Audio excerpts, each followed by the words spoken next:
یہ کہانی پر انی ہونے کے ساتھ ساتھ سچی بھی ہے۔ یہ بات مغلوں کے دور کی ہے۔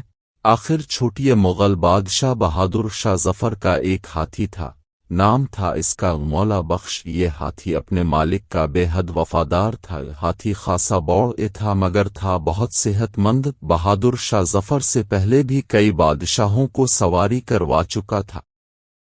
فطر عشر اور شوخ تھا، ہر وقت مست رہتا تھا، اپنے موت کے سوا کسی کو پاس نہ آنے دیتا تھا۔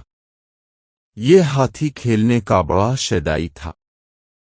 قلعے کے قریب بچے اس کے گرد اکٹھے ہو جاتے تھے اور مولا بخش ان کے ساتھ ساتھ کھیلتا رہتا۔ پہلے بچے اسے کہتے کہ ایک ٹانگ اٹھا، وہ الفاٹے لیتا۔ بچے کہتے ایک گھڑی یعنی ایک منت پوری ہونے سے پہلے نہ رکھنا، وہ ایک گھڑی یعنی ایک منٹ تک ایسے ہی رہتا۔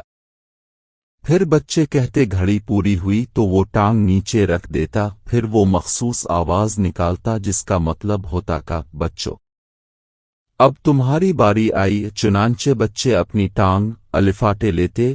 گھڑی پوری ہونے سے پہلے کوئی بچہ ٹانگ نیچے کرنے لگتا تو ہاتھی زور زور سے سر ہلاتا، یعنی ابھی گھڑی پوری نہیں ہوئی۔ غرض وہ بچوں کے ساتھ بہت خوش رہتا تھا، انہیں اپنی سونڈ سے گنے الفاٹے کر دیتا۔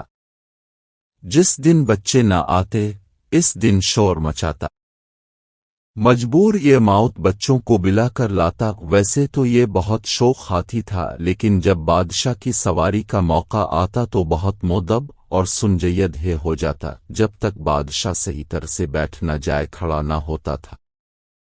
1857 میں جب انگرز قلعہ پر قابض ہوئے اور بہادر شاہ ظفر نے ہمایوں کے مقبر بڑھیے میں پناہ لی تو مولا بخش بہت اداس ہو گیا۔ بادشاہ سے بچھڑنے کا اسے اتنا غم ہوا تھا کہ اس نے کھانا پینا بھی چھوڑ دیا تھا۔ قلعے کے نئے انگرز انچارج سانڈرس کو یہ خبر ملی تو اس نے لڈو اور کچوریوں سے بھرے ٹوکرے منگوائے اور ہاتھی کے سامنے رکھے۔ ہاتھ نے اپنی سونڈ سے وہ تمام ٹوکرے الفاٹے کر پھینک دیے۔ سانڈرس کو غصہ آ گیا کہ یہاں تو ہاتھی بھی باغی ہے، اس نے ہاتھی کی نیلامی کا حکم دے دیا۔ ہاتھی کو بازار میں کھڑا کر دیا گیا مگر کوئی بھی بولی نہیں لگا رہا تھا۔ پھر ایک پنساری نے 250 روپے کی بولی لگائی اور ہاتھی اس کے ہاتھ نیلام کرنے کا فیصلہ ہوا۔ موت نے یہ دیکھ کر کہا، مولا بخش، ہم دونوں نے بادشاہ کی بہت غلامی کر لی، اب تو تجھے ہلدی بیچنے والے کے دروازے پر جانا پڑے گا۔ یہ سننا تھا کہ ہاتھی ڈیم سے زمین پر گر اور مر گیا۔ ہاتھی کی وفاداری کا یہ قصہ بہت انوکھا ہے۔